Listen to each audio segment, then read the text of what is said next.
Hey guys, welcome back to Andy's Dinosaur Reviews, and today we have another brand new Mattel Jurassic World Dominion set to take a look at. This time we've got another kind of story pack set, and we have ourselves, as far as what the packaging states here, Maisie and Velociraptor Beta. However, Velociraptor Beta is definitely not the one I'm looking forward to in this set. We also have a Lystrosaurus over here, and that is pretty much the entire reason that I really could not wait for this set. Of course, I'm excited to have a new Maisie figure, but the Lystrosaurus is absolutely the reason I'm excited about this set. But as far as the packaging goes, it's as per usual, you know, the normal type of packaging that you always see when it comes to the Mattel Jurassic World Dominion line. And you can see the other story packs down here, both of which we have reviewed here on the channel in the past, and now we have this one again. You can see some images here showing off basically what's included with this set. So let's go ahead and pop this open and check it out. So we've got ourselves our Maisie figure. Let's see if we can get it to stand. Yep, there we go. We also have a little knife that she has with her. She as well has her little bag that she carries over her shoulder. On top of that, we've got ourselves Velociraptor Beta, which I think is the same figure we had previously. And then the most exciting member of this set, in my opinion. Man, is this thing awesome. Like, the detail on this is fantastic, and I also really quite like the paint job of this. Again, it's nothing super flashy or very impressive, but it's a really nice naturalistic look for the species. I wouldn't expect this animal to be too colorful, so I like the dark tones and everything on it, and I really think that they did a great job on this one, sculpt and paint job wise. Hope we get more of this figure in the future. I'd love to see some repaints and stuff, but definitely a pretty fun looking set with quite a bit included, so let's jump to a closer look at all of it right now. So the first entry into this set is Velociraptor Beta. However, we have reviewed this figure in the past, and oftentimes Mattel will kind of re-release a figure with a new paint job, and it'll almost look like the same exact figure as before with some slight subtle differences. However, this time around it is almost, and I say almost because it's the slightest, very slight variant ever, and it may actually not even be a real variant. It might just be the actual application used here and the way it was applied to my figure.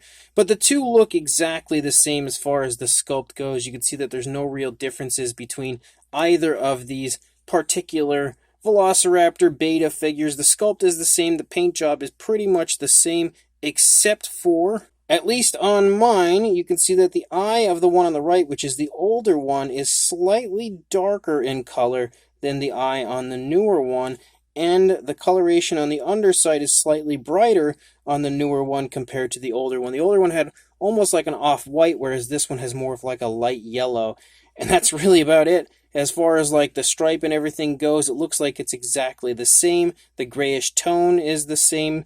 Everything that I can see on this figure is pretty much the same this time around compared to the initial version, so not much different, not really much to go over on that one. However, we do have Maisie, and I actually think Maisie looks really good. Like, the sculpt is beautifully done, and her likeness is actually pretty good. I definitely think it resembles her, which is a plus because we have had a few Mattel human figures lately, like the newer version of Ian Malcolm that really didn't look too much like the actual people that play them, and this time around it definitely looks like Maisie. You can see her hair is sculpted really nicely, very nicely painted. She's got that hat on, which unfortunately is not removable. That is part of her outfit, part of her actual sculpt, but it looks really good. The detailing of the hat as well is very nice. The paintwork of the hat is nicely done. You can see her eyes are painted, her eyebrows as well as her lips. All of that looks really nice. And then as you move through, you can see she has a nice jacket on here. There's a lot of movement shown in the jacket,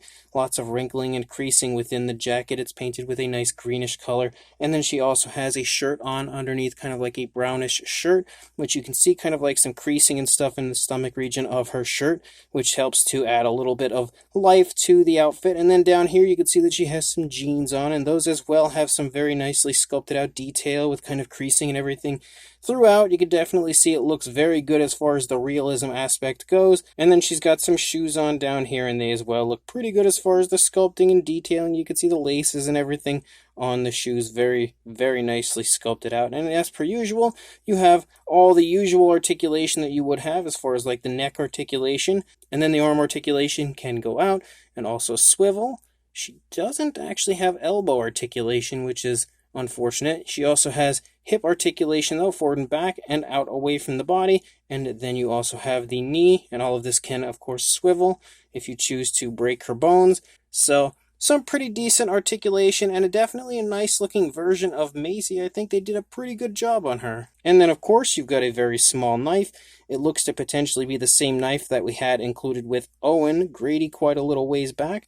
Nothing really too crazy or important about that one. And then you also have this bag that Maisie carries here. You can see it looks pretty good as far as the sculpt. It's nothing more than a black coloration, so there's not really too much to it as far as the color goes, but it looks pretty good regardless. However, the star of the show again for me is definitely this Lystrosaurus. So you can see looking up here in the head sculpt of the Lystrosaurus, it is just completely beautiful. Like so much beautiful skin texture and really, really nice looking fine detail throughout. And on top of that, the detailing is insanely vibrant on this Lystrosaurus. You can see some nice creasing right there in between the nostrils. The nostrils as well are very nicely sculpted. The eye sockets are nicely sculpted out as well. You've got a grayish tone here, a black tone for the beak, and then a nice brown for our head area of the Lystrosaurus. But you can see it very smoothly transition to a much darker brown as you lead up here toward the top.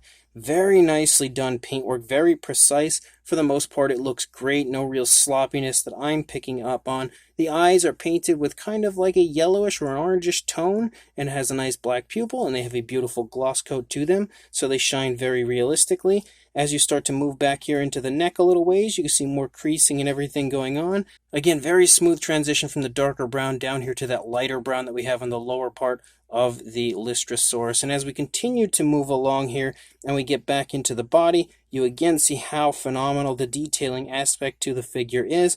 You have a very nice leg sculpt here with some nice creasing right there up above the leg. Very nicely sculpted out elbow. Beautifully sculpted foot. Unfortunately, no painted nails, but that's no surprise at all. And then you can see that the detailing here in the stomach region as well looks great. Really nice looking skin texture in the stomach region. And you can see that darker brown actually runs all the way out here a little bit past the hip region, which is nice to see. Almost completing out onto the tail. I think they should have just went for it. They should have just gave it all the way out onto the tail, but it still looks really good for what we have here. You can see nice muscle definition moving down the thigh and down into the calf.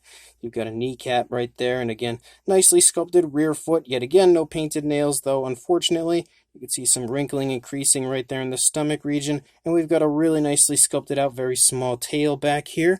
Kind of like some very nice bumpy skin texture that you can see in that area.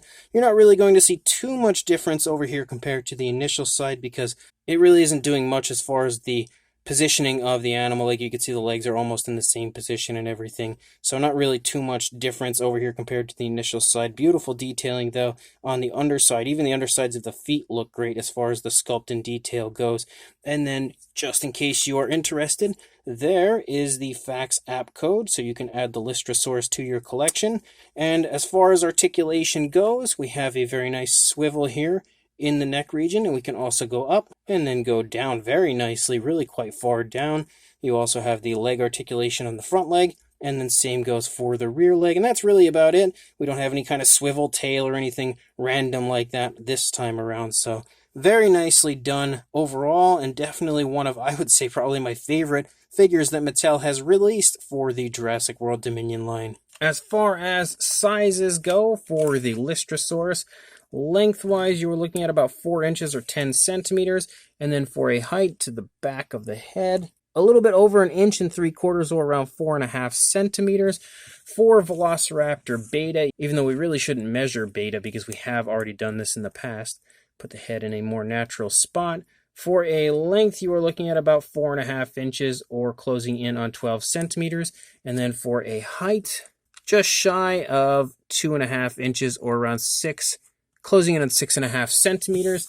And then for Maisie, you are going to see her come in at about 3.25 inches or a little over 8 centimeters, maybe approaching 8.5, but not quite. For a size comparison, there is Mr. Papo T-Rex, the Attack Pack Colovosaurus, and Robert Muldoon from the Mattel Jurassic World toy line, next to all of our figures here in this set. And I really don't feel like we need to do very many size comparisons this time around because it should be pretty obvious what the size is, especially with Maisie and Beta in here because those figures are fairly obvious as far as the size. Beta, because Beta has been out for quite some time and he's been flooding most shelves wherever they stock the Jurassic World Dominion line. But Maisie obviously is a little bit smaller than Muldoon there, but you can see again roughly what the size of the Lystrosaurus there is in comparison to Maisie. The only really new figure that would be interesting size-wise, I would think, would be the Lystrosaurus, because again, we've had Beta before, and we've had plenty of human figures, including Maisie figures before, so you probably already have a pretty good idea of the size, but if not, hopefully these figures here will help you out. So this is definitely another fun set from Mattel, and one that I was really excited to get my hands on because I just could not wait to get that Lystrosaurus.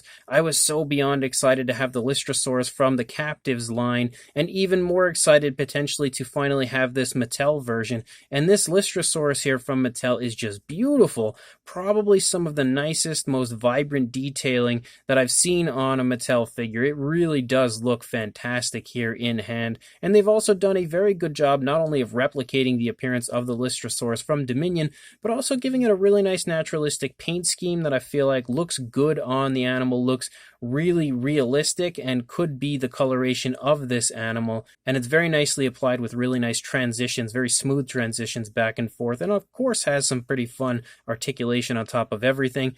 Beta is the same exact figure, almost compared to what we had before, with just some very slight differences, and again, those differences could just be limited to the way the paint was applied to my figure. It may not actually be real differences, so I don't know that I could really call this one a paint variant, but the sculpt and everything is definitely the same. The paint job, for the most part, is definitely the same as the previous one.